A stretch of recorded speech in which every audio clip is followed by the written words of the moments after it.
today on Ag News Daily. And are really looking at things that the industry can celebrate in terms of positives, where they can get better in terms of continuous improvement, but also providing people with data points that they can use to bring back and further research or policy or whatever that might be. And there's a lot of things that we've never captured before.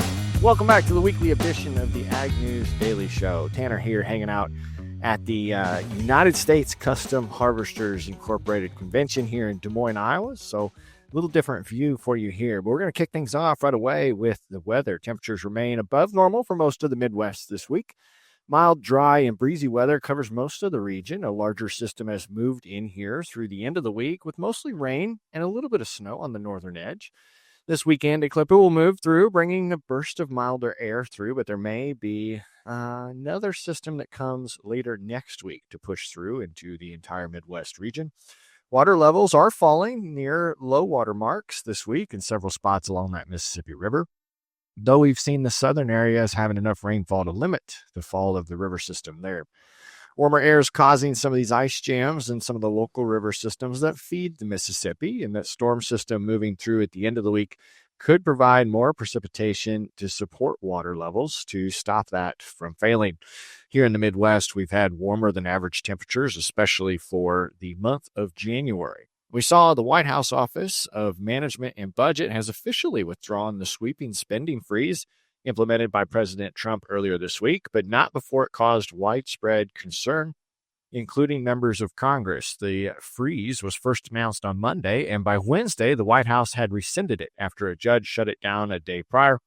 President Trump's directive intended to scrub federal spending that caused a lot of confusion as programs were halted or were in doubt. Amongst them were meat, poultry, egg inspections, farm disaster payments, and even efforts to tackle bird flu. The freeze put an estimate of $3 trillion, roughly 30% of the federal government's annual budget, under uncertainty for that moment. And to add clarity for you as the listeners, while you may not have heard rumors through this week, this order has since been blocked. We will remain committed to keeping you updated with accurate information as this comes place. We saw the U.S. Senate voted 56-42 on Wednesday to confirm Lee Zeldin as the new EPA administrator. Following the confirmation, several ag industry groups, including biofuel advocates, released their statements outlining their priorities for this new administrator. Ethan Lane, the vice president of government affairs of the National Cattlemen's Beef Association, said for too long the EPA has stood for ending production agriculture. Under Administrator Zeldin, we look forward to an EPA that acknowledges the conservation efforts that are being made possible by cattle farmers and ranchers, America's original conservationists. Illinois corn farmer and National Corn Growers Association President Kenneth Hartman Jr. said that it was encouraging to hear Zeldin understood the importance of extending year-round nationwide sales of E15 during his confirmation hearing. Growth Energy's CEO Emily Skor said the Administrator Zeldin has made it clear that he understands how important American-made biofuels are to President Trump's efforts to unleash the American energy dominance. Also this week, the Trump administration nominee for Secretary of Health and Human Services faced questions from the U.S. Senate Finance Committee on Wednesday regarding his stance on agricultural issues. During that hearing, he emphasized his commitment to working alongside the USDA, stating that we need to ensure that we don't lose more farmers in this country. He expressed supporting helping farmers transition to regenerative ag while addressing concerns of chemical-intensive practices, which he claimed were degrading soil health and harming public health. Farm and food groups have voiced their concerns over Kennedy's nomination, citing his past statements on pesticides, processed foods, and agricultural production and seed oils. However, Kennedy defended his ag background, noting that he was a 4-H kid and spent summers working on ranches himself. But despite his focus on collaboration with USDA Secretary Rollins, Kennedy aligned with Senator Chuck Grassley, the Republican out of Iowa, who asserted, "I expect you to leave agricultural practice regulations to the proper agencies," and for the most part, that would be of the USDA and EPA. Kennedy also appeared before the Senate Health, Education, Labor, and Pensions Committee yesterday on Thursday, January 30th. The Panama Canal has been in the news. It's facing some scrutiny. President Trump expressed concerns over the Chinese influence and suggested a potential U.S. action during the inaugural address. The Panama Canal has been at the center of controversy since the U.S. turned it over to Panama in 2000 under a treaty that was signed in 1977. The ag industry is closely watching what happens because any disruption to critical logistics would hurt U.S. exports. President Trump argues that U.S. ships have been unfairly charged for access. However, Mike Steenhoek, executive director of Soy Transportation Coalition, attributes rising freight costs to drought-related restrictions rather than unfair pricing. He also notes the canal tolls are transparent and government by treaty and regulations creates this. Steenhoek says part of the treaty made sure that the government is on a neutral basis, so no one country or one industry can receive presidential or preferential treatments. And it continues, the tolls are very public and how they are assessed based upon the different types of vessels, the tonnage, and the utilization of that canal. Meanwhile, President of Panama has declared the country's control of the canal as a non-negotiable. At the Senate Commerce, Science, and Transport Committee hearing, lawmakers and the Federal Maritime Commission highlighted the challenges facing U.S. ag trade due to the canal's administrative policies. U.S. soybeans are the canal's top ag export, Steenhoek says. Additionally, that it was mentioned at the same Senate hearing, cotton, livestock, and dairy producers were also users of that canal. An audit is in progress from the Panamanian authorities initiating the audit of the Panama Ports Company. We also saw in the United States, they reported their first outbreak of H5N9 bird flu in poultry and on a duck farm in California. The bird flu strain is less common and typically causes milder symptoms in birds than the H5N1 that we're familiar with, although it is more dangerous to both birds and humans. The Reuters said the authorities also detected more common H5N1 strain in the same farm in Merced County, California. Almost 119,000 birds on that farm have been killed since December 2nd. A recent outbreak of the bird flu on a poultry operation in Georgia, the biggest chicken producer in the U.S., is set to trigger trade restrictions from major meat importers. Reuters said the industry group warned last week that a movement of kind could financially harm farmers and processors. USDA's most recent Ag Outlook says egg prices were predicted to increase by 20% in 2025 compared to the 2.2% overall for food prices. USA Today says USDA has attributed the rising costs to these bird flu outbreaks and the cause of straining on the number of egg layers. Since the federal and state government officials began tracking in February of 22, at least 1,400 outbreaks have been reported in nearly 600 counties nationwide, affecting over 135 million birds. Well, questions like, how has your company completed a third-party social workplace accountability audit? To what does your company offer for family support or benefits for workers?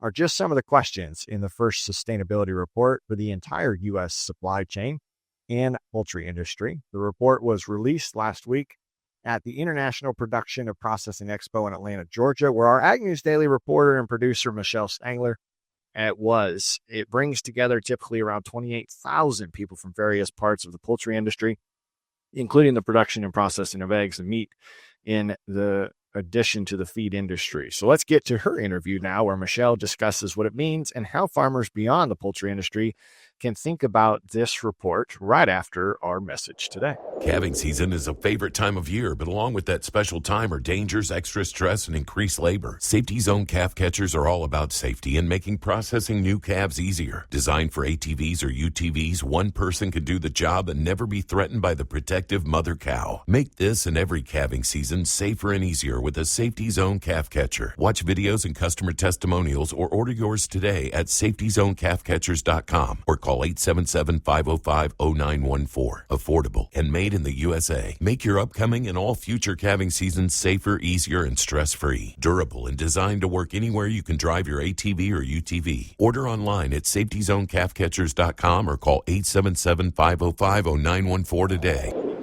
Well, we're here talking about a report. Now, sustainability, it means a lot, but running into what this report means, I'm here with Ryan Bennett with the US Roundtable for Sustainable Poultry and Eggs. So, Ryan, tell me first about who is the US Roundtable for Sustainable Poultry and Eggs? The Roundtable is a group of stakeholders from all across the supply chain. So anything from growers to integrators and processors of poultry and egg products to allied industry, which could include anything from equipment to medicine to feed, all the way through retail and food service companies are involved, as well as civil society. So that includes academics, trade associations, NGOs that all have a place in the poultry and egg sector and throughout the entire supply chain. So we have everybody involved in the production of chicken, turkey, and eggs at the table, all deciding where we're going to go on sustainability. So you just released a report, and it's 70 pages? Yeah, and it just released today, and that report is the first ever sustainability report for the entire chicken, turkey, and egg sector in the United States, and really details a lot of things, some of which we felt we knew and some of which we have never released before. So it's about roughly just over 90 different data points that go through our three pillars of people, planet, and poultry. We're really focused on being environmentally sound, socially responsible, and economically viable, so our metrics kind of follow in that mold. And are really looking at things that the industry can celebrate in terms of positives, where they can get better in terms of continuous improvement, but also providing people with data points that they can use to bring back and further research or policy, or whatever that might be. And there's a lot of things that we've never captured before in this report. So this is our first time. It's based on 2023 data, and it encompasses roughly half the birds in the United States. So when you say first, what do you mean by that? Because I assume there's been some sustainability metrics done in the past. Yeah, there's a lot of sustainability metrics. Part of what we're doing is creating metrics that actually are material to or meaningful to the U.S. poultry and egg supply chain. So we started out with our members and a lot of external advisors going through and figuring out what's important to us or what do we impact the most. And then we built metrics to measure that. And those metrics are designed both, to share where we're at, but also give us an inkling of where we need to focus our time to get better, and to continually involve the program as well as our members to help themselves figure out where they want to spend their time. Because there's a lot of different aspects involved with sustainability. So a lot of people think that it's just environmental, but like I said before, we're focused on people and planet and poultry, and we have a lot of different aspects of the program that are focused on all three of those major pillars.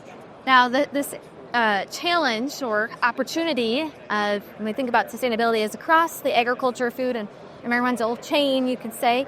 But specific to poultry, what were some of those metrics that you did find, some of those key learning points? I think you can look at our people sector. We're really focused on obviously keeping our workers safe and looking at the data there in terms of where we've come from and where we're at below general manufacturing, but below food processing in terms of our incident rate on safety incidents. Is a really positive story to tell that we're going to continue to get better at and continue making sure that our workers are safe. Looking at really uncovering a lot of the work that our members have done in the planet arena in terms of feed. We have a lot of our members know more about where their feed is coming from than maybe what we would have expected. So that's kind of an area that's not within our supply chain that we don't necessarily have as much control over because we're not producing the feed, we're buyers of feed. So the fact that we have some of those data points to now know where to go from here on feed, which is, obviously our biggest input within the industry is purchase of, mostly corn and soybeans. So we're going to have a lot more information to work off of than we realized that we had. And then obviously related to poultry, our members are really focused on things like animal welfare.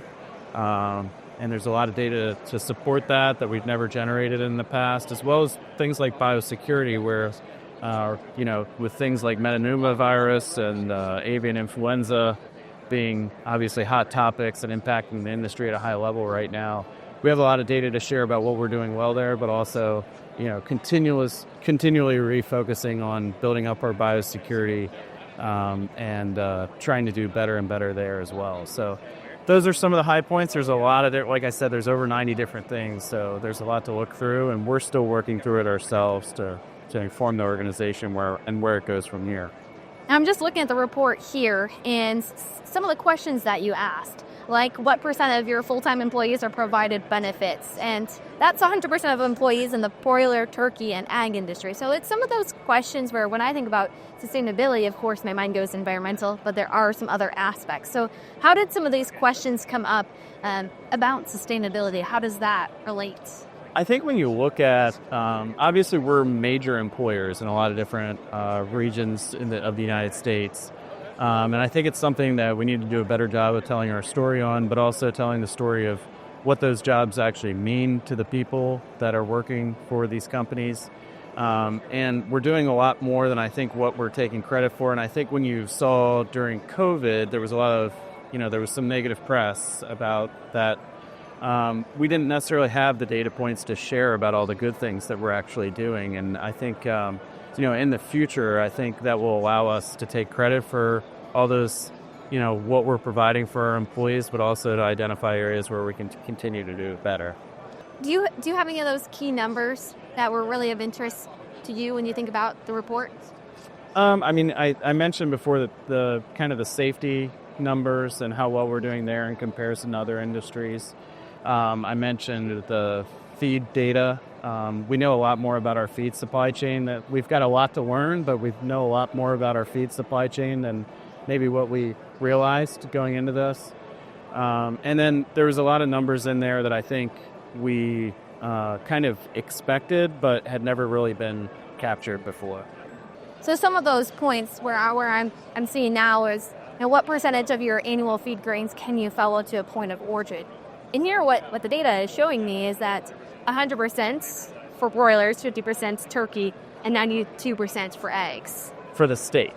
We can follow it to the state of origin, which is actually higher percentages than we thought. Like I said, there's still gaps there. They're not all 100%, but a lot of our members do know where their grain is coming from their state.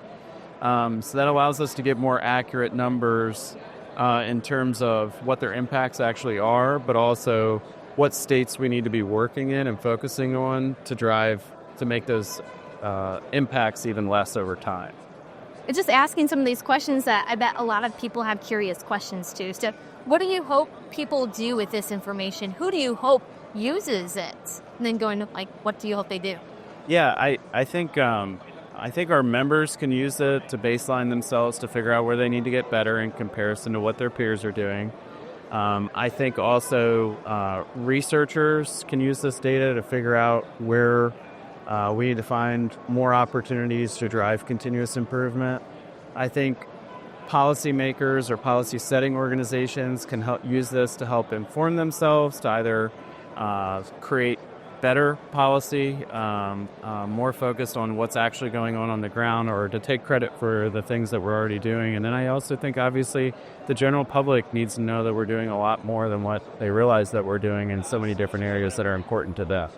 And up until this point, can you talk about sustainability? Are companies continuing to grow in this area? Have they taken a step back in some of those efforts? I think companies are doing more now in sustainability than they've ever done, and I think they continue to do more. I think what's changed is it's not necessarily a new thing that is nebulous that they haven't gotten their arms around. So we have definitions of sustainability. Like I said, we're focused on being environmentally sound, socially responsible, economically viable. We know what the metrics are. We know how to report.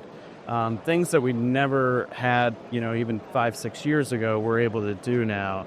I think what you've seen change is it's maybe not as new and scary as it was when, people first were being asked to really share a lot of data that maybe they didn't have. So I think really the focus here is, now that we can actually capture data and share it, is to make sure that we're continuously improving in the areas that we need to get better at. It's being talked about maybe a bit more. Yeah. And reasonable maybe too. Yeah. So I think it's a little less scary for people. I think what our focus is now is not just reporting, not just generating a number, but also making sure that number is going to continue to get better, at least on trend going forward. Now, I know we're talking poultry here, but as we look at across the agriculture industry, is this topic of metric reporting, is that being talked among your colleagues when you talk to, maybe if you interact with dairy or beef people? Is it something that they're looking into trying to provide more of a basis of some kind of analytics? Yeah, I think agricultural producers, especially in the animal protein space, are all being asked to provide more of this information. So when you look at the US Roundtable for Sustainable Beef, if you look at the Pork Board or the Innovation Center for U.S. Dairy, they're all working on this in some capacity. I think what's important that we all work on it in a way that makes sense to us or what's material to our supply chain, and that's what we've done at the Roundtable. But then where we're using, we're all using corn and soybeans, for example, there's opportunities on the feed angle for us all to work together and maybe harmonize around some of those types of metrics as well going forward. So it is a very much a hot topic across, especially the animal protein space.